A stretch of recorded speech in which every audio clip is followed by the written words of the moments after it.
Warning, the following program is designed for casual wrestling fans and is meant purely for entertainment. If you're SAWFT, proceed at your own risk. Viewer discretion is advised. Brother, I'm going on a wild Hulk Hogan.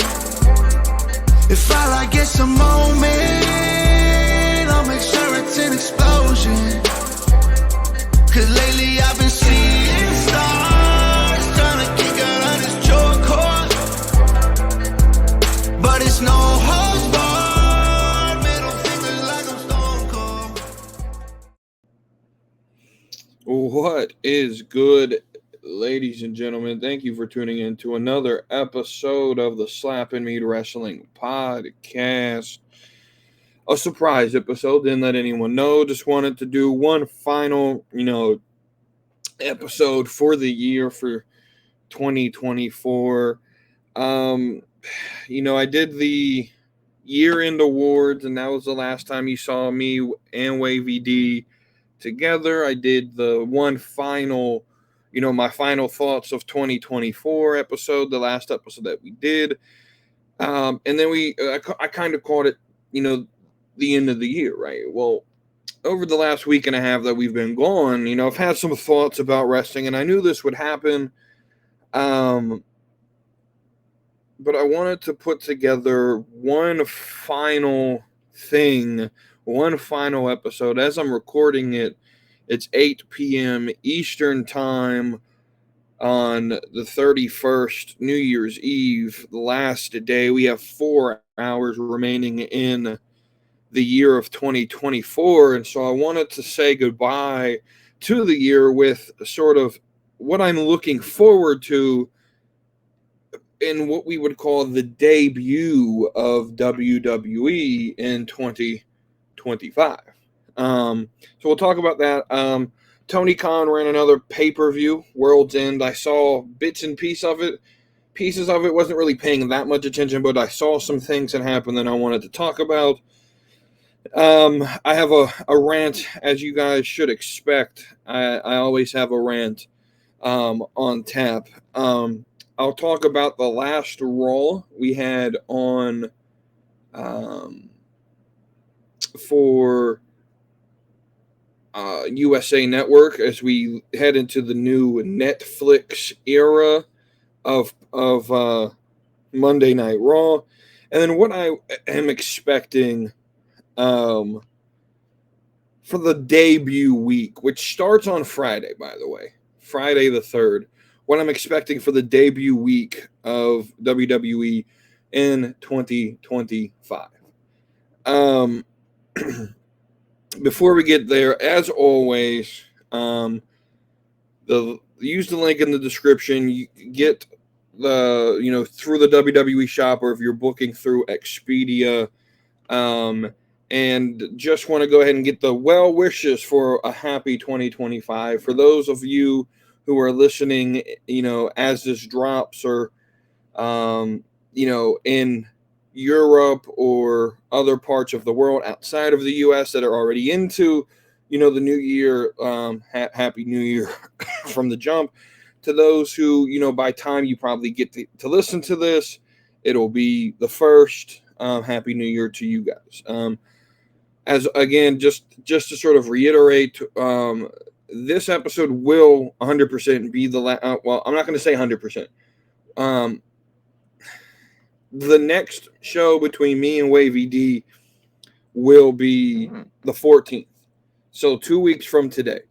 As I stated, I do want to watch New Year's Evil live next week. I may have a show to start season 4 as my sort of New Year's Evil review, debut week review episode.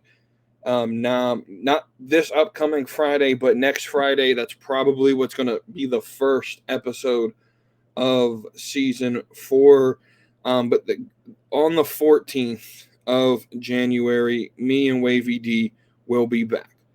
Make mention to this, Thirsty Tuesday will pick back up on the 14th.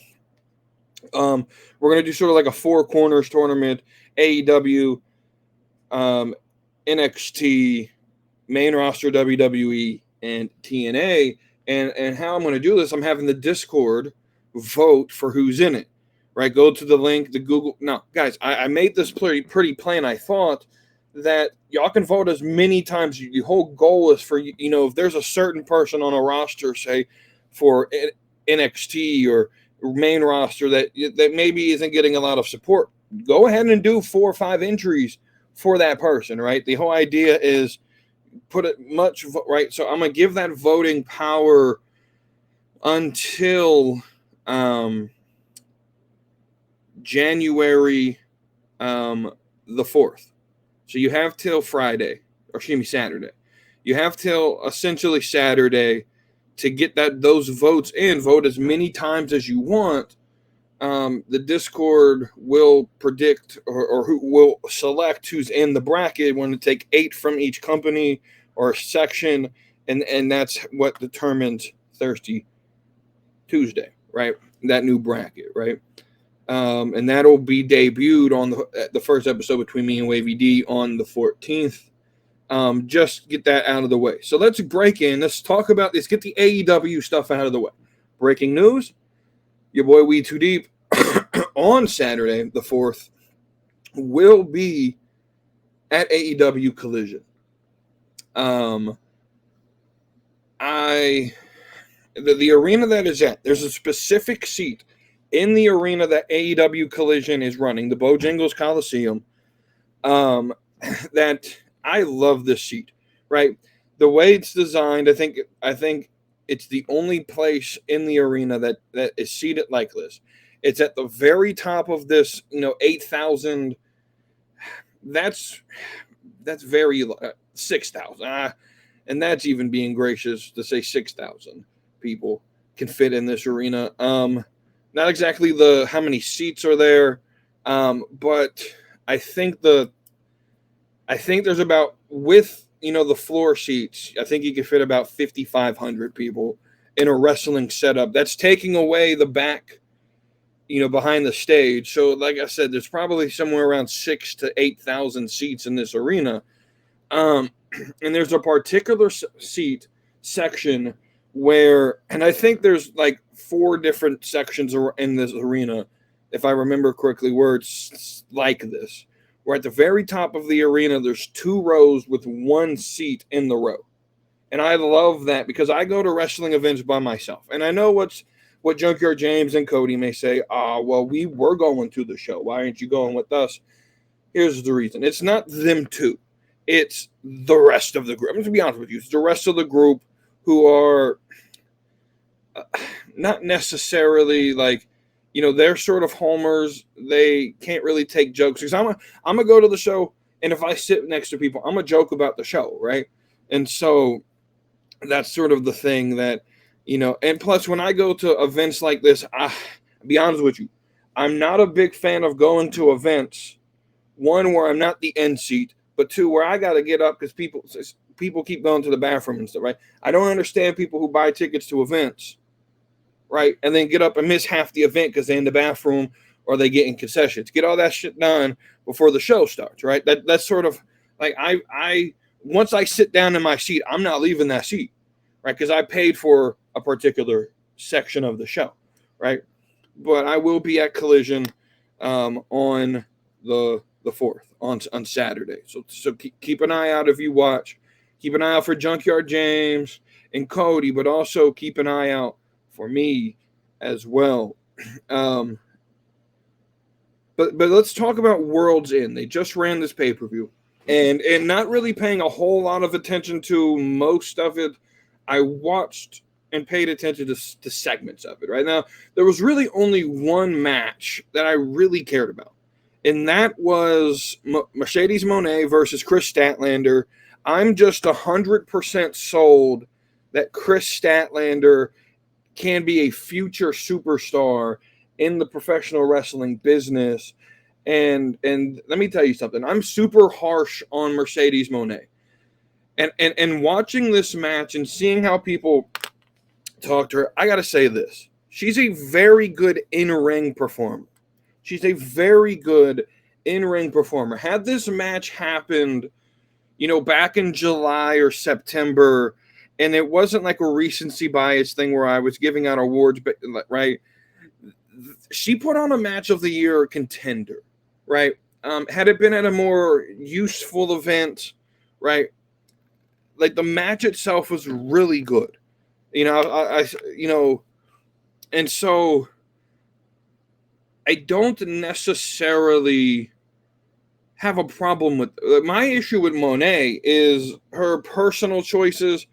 I think she thinks she's better than she is, or she's worth more than she really is. I'll say this: she's a very good wrestler, and I don't think that I myself have given her enough credit for her in-ring ability. Her promo skills are kind of mid, and that to me is where I lose interest in Mercedes Moné, is the lack of promo ability. But from a X's and O's perspective, that was a very good match. And I'm just saying, WWE, please go after Chris Statlander. I don't know what you need to offer her to bring her to the WWE, but I would love to have Chris Statlander, even if it's just to have another somewhat bigger girl on the roster to put against Rhea Ripley, right? Because at the current main roster status, you have Raquel and Charlotte to go against Rhea as a legitimate big woman. I mean, Bianca's close, right, in terms of height for Rhea, and that's definitely going to be a match. You got Jade, but just to have that extra person in the mid card as well that could really make the mid card scene feel very, very special. I think Statlander could do that, just personally. Outside of Monet versus Statlander, though, the rest of the card was pretty mid to me, right? It was sort of what I would expect an AEW pay-per-view to be. Nothing necessarily important happened. Tony Khan has this thing he does, it feels like, from sort of talking to Cody, and more so Cody than James, but talking to Cody about sort of what World's End is representing and how Tony Khan books. I get the feeling that he sort of books on a year-to-year basis, right? And so starting tomorrow with their simulcast on Max and TBS, he's going to open up the new chapter called 2025, and he'll end that at World's End 2025. And the whole idea is to sort of end stories that he'll pick up in the next year, right? He'll pick up with brand new stories going, right? So a lot of what World's End was about was closing stories. And what I liked, though, was there seems to be an open book moving towards the beginning of 2025 of potentially new stories, which I like that they put in their booking. There are segments of AEW that I can get somewhat behind. I like Kyle Fletcher. I do. I think he can be a very good young heel in AEW if they can put something behind him. I think Omega coming back is very big for this company, and something that will interest me. I'm interested in Orange Cassidy a little bit. Maybe it was more so the Trent Beretta heel work that sort of got me into that, but I'm somewhat into Orange Cassidy. I'm into the Jon Moxley Death Riders arc and how that turns out, right? And so there's certain things that are highly entertaining, but notice that a lot of the things that are highly entertaining are the sports entertainment aspects of the show, right? I notice I didn't mention I'm into Ospreay. I think Ospreay is a fantastic in-ring worker. That's not going to get me to watch the show, right? What's going to get me are characters and storytelling. And if you can do that, Tony Khan, and you can get someone like me who's into characters and storytelling into your product, I really think you'll have a really good year, right? I know there's a lot of people who assume that WETOODEEP hates AEW and wants them to go under. That's not the case. I want them to be competitive. Here's why. Because when there wasn't an AEW, we were getting sucker and succotash dog food with Roman Reigns on by Baron Corbin as sort of like the main event of a SmackDown, right? And so AEW existing, there was a reason it was needed. What I feel happened was that sort of mentality. What happened was WWE felt the pressure of competition and got better, and AEW stopped considering it itself as competition and tried to be in glorified indie show, and that only markets to a certain people, right? With WWE felt the competition, they brought back The Rock and brought in Cena and Austin and all of that, and got a casual audience back into the product that really could have fed into that, should have been utilized by AEW to grow that company, but instead they sort of hunkered down and stayed glorified indie show, right? So Tony Khan needs to find a way to book to your sickos. That's fine. Give them what they want, but also try to book towards a more casual fan and audience like myself. Give us, a little bit of the show to be like, I want to watch just for that, right? I'll watch for the Death Riders. That's fine, right?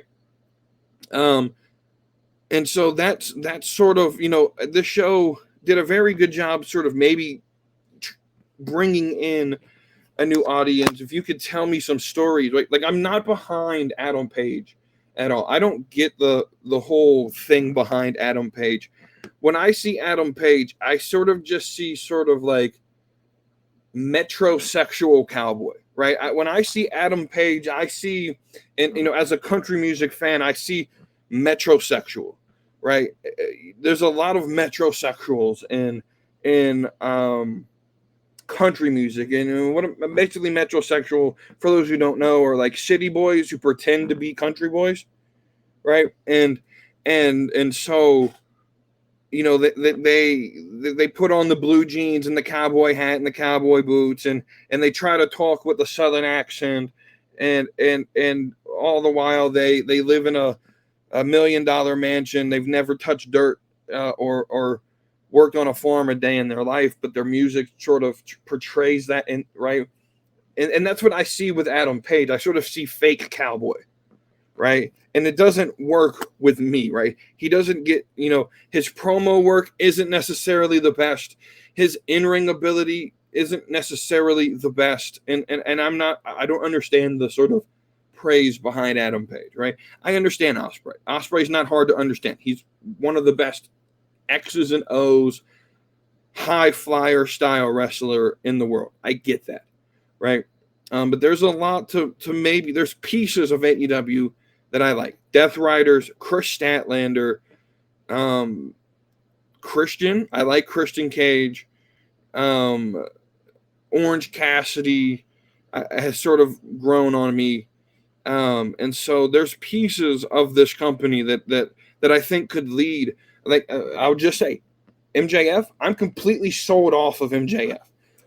At this time last year, at December 31st, 2023, there was all this buzz around MJF potentially coming to WWE and right? And the casual audience, the sort of casual wrestling community section of, the online world, myself, Wavy, Milwaukee Mike, Nerdy D, we were all sort of praising MJF and said, if he jumped ship, it would be very big for him and very big for the industry. And I'm just going to be honest with you. He went away, he disappeared, and he's come back. And I don't know. He feels washed to me. He's good in the ring, but I don't necessarily think he's the greatest in-ring worker. And I just think his promos just seem to be super corny to me at this point, right? The gimmick hasn't changed. It's hard to take him serious as a heel because we've seen him as a babyface. So you sort of ruined any mystique of him as a heel because we know that you could be a good guy, right? And so you're just nothing really there for me to. I don't really buy into MJF anymore, right? But there's pieces in the company that I like. Let me tell you something I don't like: the Continental Classic. I'm not a big fan of the Continental Classic. I like tournaments, that's fine. but doing like a yearly first off, the Continental Championship, which is the prize for winning this, what they call the C2. If that's the prize,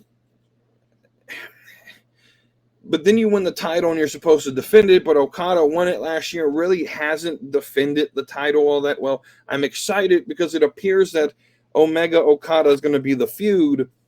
If I'm reading how they ended that segment in, if I'm reading it correctly, maybe that's where they head to, and that's exciting because that's a big feud that works with that audience, but it also works for me as a more sort of middle of the road casual fan who understands that there's a feud between Okada and Omega, who has seen Okada and Omega several times before, and understands that they could put on banger of a match and tell story with it, right? I'm interested in that. Adam Copeland returned. I thought it was a decent return. I think it was definitely a surprise return. And it makes sense if you understand that he lives in the Asheville area. And Wednesday show, New Year's Day show is in Asheville. Look, I'm a Carolina boy. I live in the Carolinas. So anytime someone comes out, and helps my area, my people, right, I'll support. Look, Tony Khan, for as much shit as I give him about lack of understanding of how to book, the dude has a heart of gold. And I'll support him with that. The dude has a heart of gold. He cares about people. I may not necessarily agree with everything he believes in and all of that. That's fine. We can talk about that later, on a different, on a different conversation, right? But dude has a heart of gold, and for him to do this show, Fight for the Fallen, on the 1st in Asheville as a completely 100% donated proceeds to Western North Carolina. Bro, I support the hell out of that, right? And I love that, right? And FTR, I feel like they're a little bit, especially Dash. I think he's the bald one, or Cash, I don't know, the bald one. He comes off a little bit like corporate, Glazer a little bit in some of his promos and stuff. Talking about AEW is such the best place to work for, right? And I don't mean anything negative to him.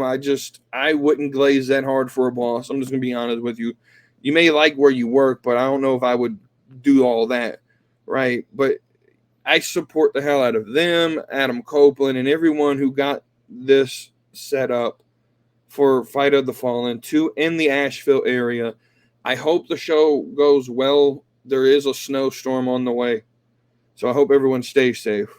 But I support the hell out of that with Tony Khan. You get major props from me to end the year, Tony Khan, by beginning 2025 as a charity show to my people, right? The Western Carolinas need some entertainment. They need some help, even still months after the hurricane hit. So I support that, right? But while the return was kind of mid, I'll be honest. Right, I see where it goes now, though. Copeland's going to get Moxley. It's going to be a very good match, right? And there's going to be people who I like on Twitter or X and in the internet that are going to call this like, they're using the WWE people again. I think we got, as a hater of if you're going to hate, you got to come up with new material, right? Like, I can't sit here and be like, here we go again, 5th year in a row, we're using XW. At this point, Moxley's an AEW original. You can't sort of call him ex-WWE. We know he is, but Moxley, the boy's been in AEW for 5 years. Like, you can't hate that he's being used as the main feature. He's the best thing they got on the roster.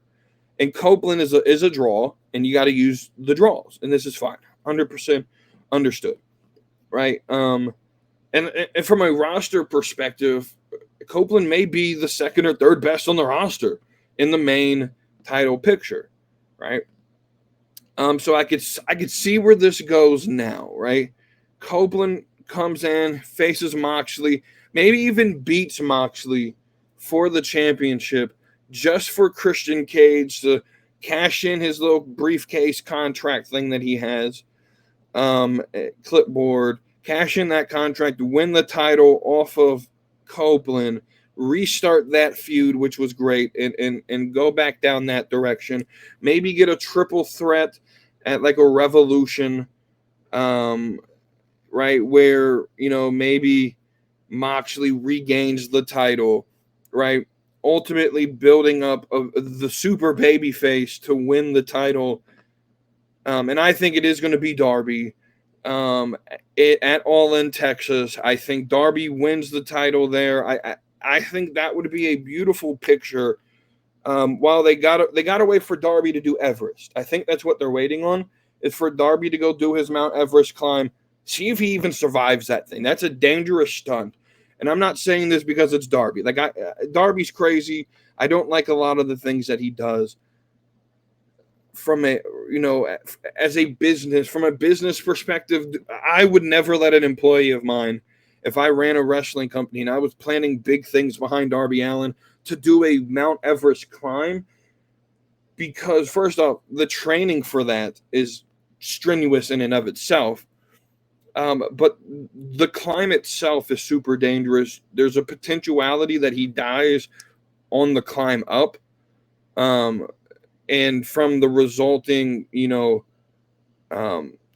changes that it's going to do to the body on his way back down as well, right? You're not going to leave that climb different. If anyone could do it, it's Darby, but that's a dangerous feat to attempt. People have died doing it, and I don't think Darby will die. I hope he doesn't. But, as a person, if I'm planning big things behind him, I think it's a little crazy to allow him to do it, right? Especially after what he's been through in 2024, where he's been run over by a bus, he survived death somehow. He scraped death's hands this month or this year, right? So, but yeah, I could see if Darby survives. If not, who's the next person up? I could see the mid card taking shape with, I think Ricochet joins Bobby Lashley and what's the Hurt Syndicate. Ricochet was one of the initial members tapped by MVP when they did the Hurt Business in WWE. So I definitely think that's where they're headed. Ricochet versus Swerve, with the Hurt Syndicate sort of getting involved in that. I think that's where we're headed with that. Omega Okada will be fun. Not quite certain where they're going with Monet in the TBS title, or really the women's picture in general. I really wish Britt was in the middle of it. I'm not sure what's going on with that, right? I think Thunder Rosa wins the title at All In Texas, though. I really do. And then I think Athena gets involved as well at All In Texas at some point. She'll drop the ROH and come up to AEW. As someone who hasn't really paid attention to AEW, though, that's all guesses. That's all guesses for me, right? Where I think AEW's headed in 2025. I would like some, and when I say longer term, what I mean is like a Drew McIntyre, CM Punk type feud. Not long-term story as in like, this happened 18 years ago and we're going to fulfill it, and that's long. No, what I mean by long-term story is like we're going to start a brand new story. Say someone like Jericho, and we don't really have to use Jericho. I'm just using an example. Jericho and Sammy Guevara start a story together, right? And you start a story in January and you end it in December, and you tell like a year-long story. That's what I want. I find something like that that'll tell me a story throughout the year. The women's division needs some help. I think, when because you spent a majority of 2024 telling the story of Toni Storm, getting that character over, did a fantastic job at that, if I can give props, as well as building Mariah May and Mina Shirakawa. Let me tell you something. The rest of the women's division was kind of ass. Let's just be honest. But that singular story between Toni Storm, Mariah May, the addition of Mina Shirakawa, while I didn't watch AEW every single week of the year, that may be the best story they told all year in the AEW picture. In terms of all three characters felt like it mattered. There were twists and turns throughout the whole year. the Mariah turning on Tony, Mariah turning on Mina, just fantastic story. And that's the type of thing that if Tony Khan can do 3 or 4 of those same level type productions at the same time, while also giving the sickos the hardcore wrestling and the flippy shit, that would be a perfect show. Let's just be honest. That would make AEW a very watchable show, right? Because I'm not expecting everything. Because even WWE doesn't give me 2 or 3 full hours of a singular show. Even something like NXT, I don't watch everything on NXT and enjoy every single piece, but there's a lot in NXT that I do enjoy, right? And NXT does that thing where it's like for if you're the flippy guy, we got Fraxium. If you're the promo guy, we got Trick Williams. He's not the best in the ring, but he can cut promos. And Ethan Page does well, right? And Chase used the little childish sort of story gimmick that's real fun and that doesn't really have a lot of meaning to it, but you could follow like a story, right? And so right, if AEW can become what NXT is, AEW will be a very watchable program. And so AEW learned very, very well, this is going to be a streaming war now. Max and Netflix, right? Ratings aren't going to matter. So let me tell you what's going to stay in 2024. Here's what needs to stay in 2024. Any talk of ratings, because they don't matter anymore. Because let me tell you what's going to happen. AEW fans around the world now are going to watch live on Max, right? Even in the US, they're going to watch on Max. It's more accessible. I can go from watching AEW to flip on Family Guy, or not Family Guy, excuse me, South Park, or anything else that's on Max. I don't have Max, so I don't know what's on there. Right? Just in the same way that I, having Netflix, I'm going to turn from Raw back to some comedy special or something, right?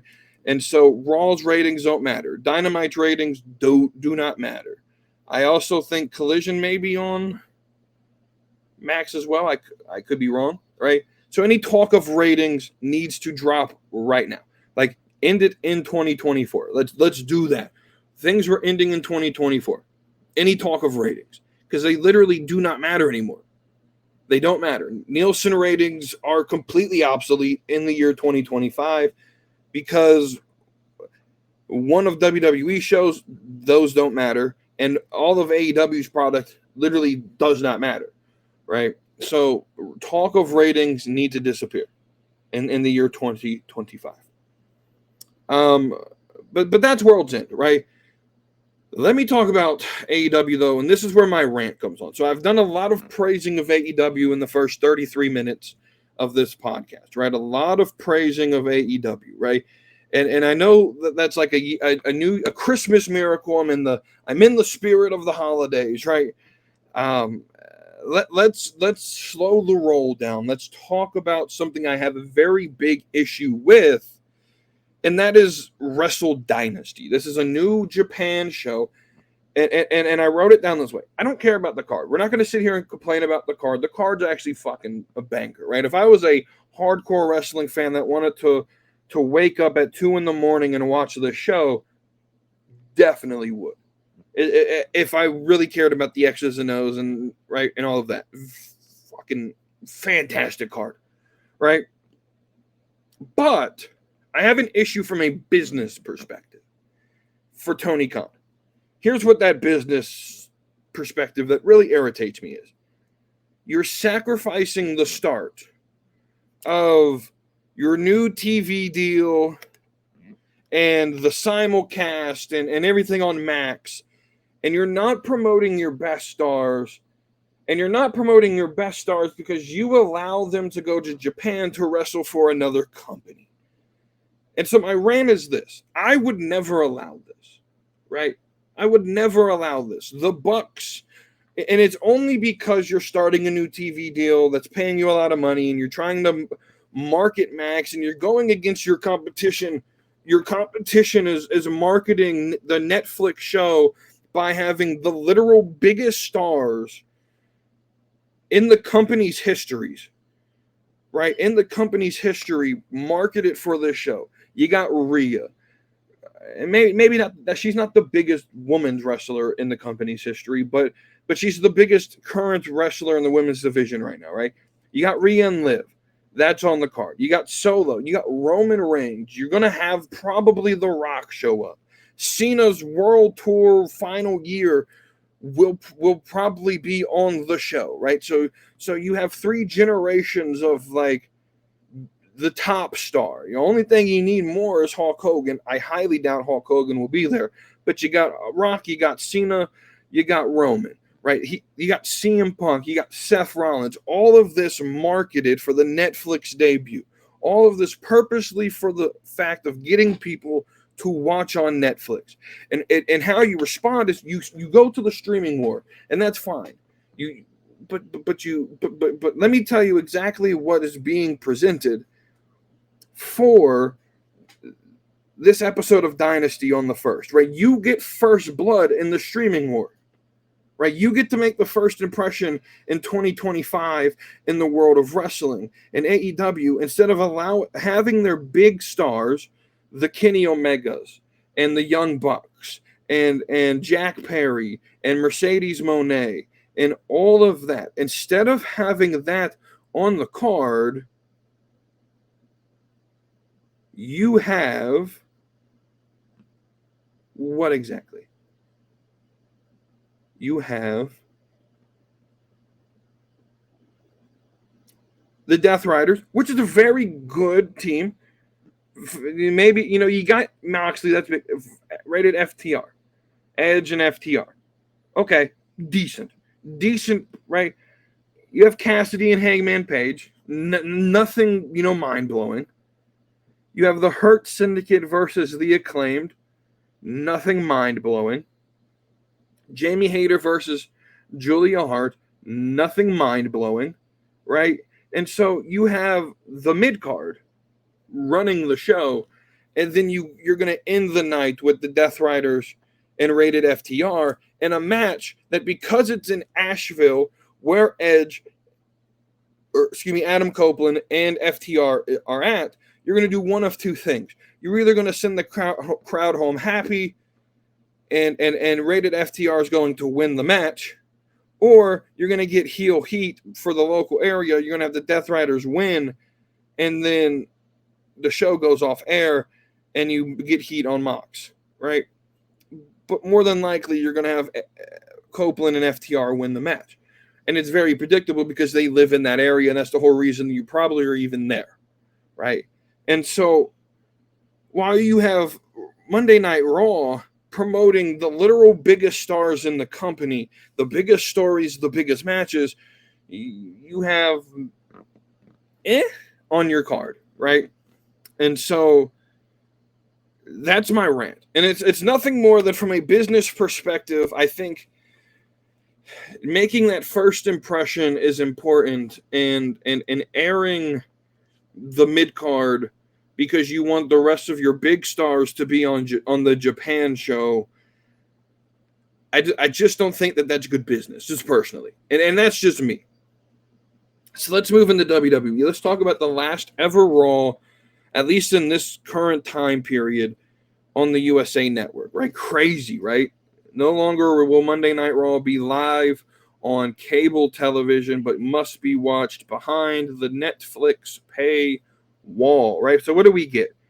Well, we get the semifinals of the women's IC title tournament.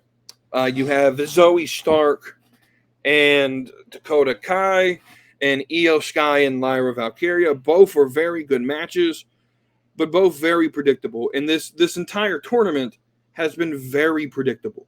And I said this when they dropped the bracket the week before the show, the actual matches started, right? I said this at the very beginning of the tournament, that the final 2 would be Lyra versus Dakota. And I wasn't using some secret knowledge of the wrestling world. I was literally just using the clues they gave us. Because a month prior to this, they randomly on an episode of Raw aired a vignette for Lyra Valkyria and a vignette for Dakota Kai that seemingly seemed that she was going in a singles push direction. And then they announced this title. And then they announce the bracket, and they're on opposite sides. And all it takes is a little bit of common sense and a keen eye for that type of detail. It's not that complicated sometimes. Like wrestling, I know Triple H tries to blow people off scent and stuff, and that's what they tried to do with the whole episode. Like, oh, what if Damage Control fights each other? Well, that's Triple H trying to throw us off the scent of what's staring right in front of us. You guys aired random vignettes by themselves. Nothing really followed up with it, and now we're getting that follow-up. It's Dakota versus Lyra. That's who they're pushing for this division.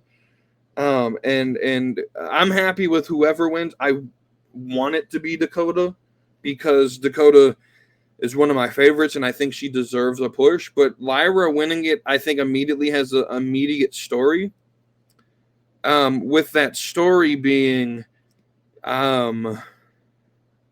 Becky Lynch returning, picking up that feud from NXT. But I can also see this Triple H playing the little bit of copy paste repeat, where the person who attacked Kyrie was actually Dakota, and copy paste repeat of Bianca probably being the one that attacked Jade, right? And so either way, this was super predictable, but very good matches, just as the finals match next week will be a very, very, very good match. You get a very, very, very, very, very good masterclass promo from Seth Rollins and CM Punk that sold the entirety of the debut on Netflix to me in one promo. If I wasn't going to watch before, this sold it to me in one promo. This has to be the main event. The rest was just a boring Monday Night Raw. Let's just be honest. Nothing special happened here. We got the two big moments, right, that really told the story going into next week. Rollins Punk, and then Dakota versus Lyra. And that were the big two moments of the whole show. For the immediate future. Right? So we're going to end this. I know it's been about 42 minutes at this point. I don't want to hold you guys here too long. It is, New Year's Eve, and by the time you watch it, probably the New Year's, and you're probably partying. I don't want to keep you from that, right? We're going to end this with, what would I like to see for debut week of 2025? And so debut week starts on Friday and ends with New Year's Evil.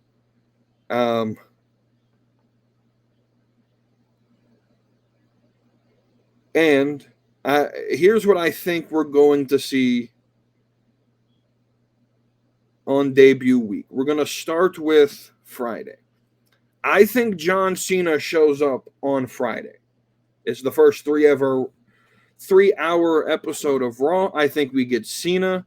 I think we get Rock to sort of set the importance and start a great rating for the new year, right? But I also think we get Cena on Monday. And I think on one of those days, we're going to get a foreshadowing between Cena and Gunther for their WrestleMania match. I don't, some people are initially predicting that Cena gets a match at maybe Rumble and beats Gunther there. I think Cena wins the Rumble, which sets up Gunther Cena. But I think all of that seed for April gets planted in January, probably on the Netflix show. But I think it has to get planted now, and that can be Cena's sort of big feud, and he can have other matches along the way, but that's the big feud heading into WrestleMania. I think it's Cena versus Gunther, where I think Cena gets 17 at Mania off of Gunther. What I want to see for the episode of on Netflix, the first episode on Netflix, is Roman and Solo to start the show. Roman get the Ulafala back. He's now the tribal chief, head of the table, but now he has to go through the final boss. I think this is where we're headed to get to the final boss, or the final boss shows up and costs him the Ulafala, right? I could also see that, right? At some point, The Rock shows up at the start of this episode in this match, to set up Rock Roman. If it's going to happen, we'll know. I believe we'll know on Monday, January the 6th. I 100%. Punk and Rollins has to end the show. And I think it has to end in a no contest so that the final match of the feud happens at a big moment like WrestleMania, right? Wavy D said that first. I'm give him credit where it's due, but I 100% believe that's where we're headed with this story. I need Rhea to get the belt back and set up a new opponent in this world title, this women's title picture, because for the last what feels like a year has been Rhea versus Liv, and I need Rhea to get the belt back because the next legitimate contender will be Raquel, and I think we get that at Rumble. At Rumble, I do think it's going to be Raquel versus Rhea, and then ultimately, I believe the winner of Elimination Chamber will be Bianca Belair, and Bianca will get Rhea at WrestleMania. I believe that's how we get there.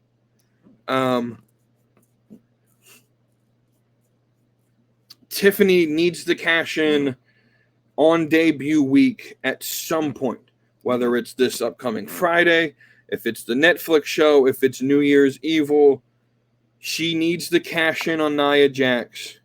We can get the rematch at Rumble and get the eventual Charlotte Flair return to show. And this is why I would do it on Monday. Have Nia there for whatever reason, right?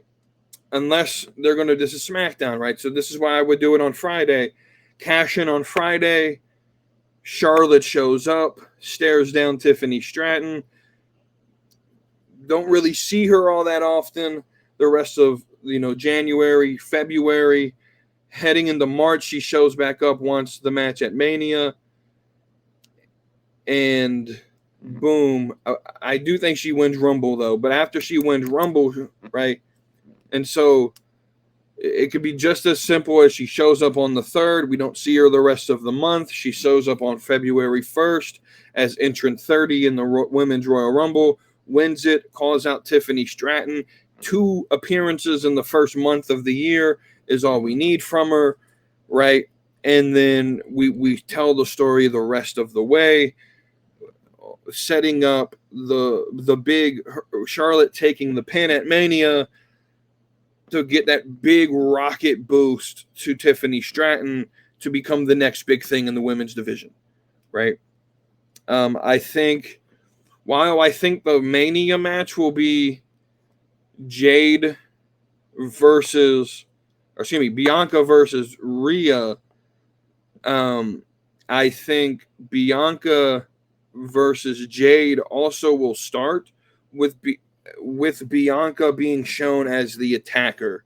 And whether Jade shows up, it doesn't have to really matter. She can wait until Mania to show up. When Bianca wins the title, Jade can come back and say, Bianca, you attacked me because you got tired of me, right? And Bianca could turn heel and say, you were holding me down. Look what happened now that I got you out of my way. I'm champion again. And then we could set up SummerSlam, Jade versus Bianca for the championship.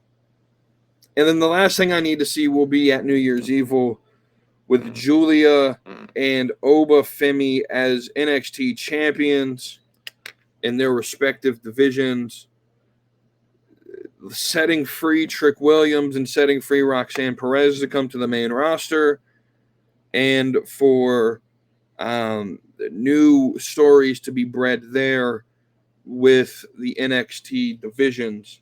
And with all of that happening, that would be a very successful debut week for me if I was WWE. So let me know what you guys want from debut week.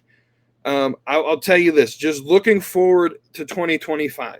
Some things that I'm looking forward to. Drew McIntyre, I think, needs to be in the world title picture pretty early in the year, right?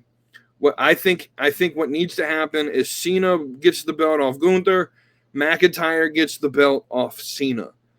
That's how I would do it. I think Ultimately, Cody needs to lose the belt. Cody needs to lose the belt, and I think it needs to go to Owens. I need Owens to win the belt as well. Having a McIntyre Owens championship at the top would be insane.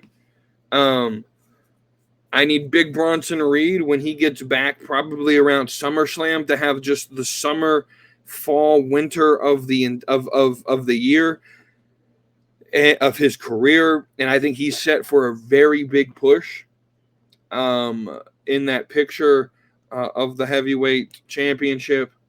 Braun Breaker, there's a lot of mouths to feed. I think there's going to be some roster change in the next week or two to put people in positions that will benefit them.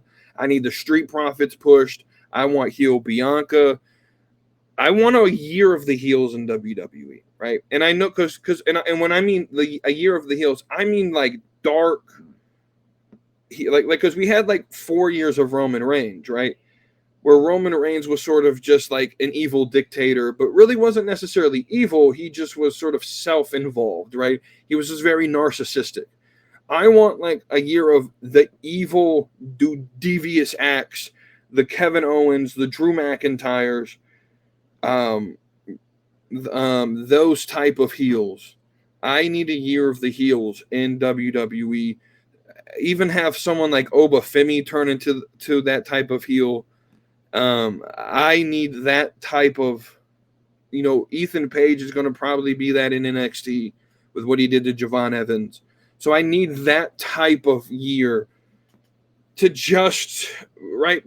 And what you can then set up then is then that 2026 is the year of the baby face, where you can build up Javon Evans to be the savior of NXT against Oba Femi, right? And even if it's just the beginning of the first half of the year, building Oba Femi as a monster heel, right? To build up, and that way when you get to Heatwave or Halloween Havoc or something later in the year where Javon Evans comes in as this massive babyface, David-type character that can take down the Goliath known as Oba Femi, bro, that would be the story of the year if they could pull that off, right? Give me an Owens McIntyre run main roster where they're just doing diabolical stuff, injuring people and taking names and doing all of that devious stuff that Kevin Owens and McIntyre can do, just to build up some sort of savior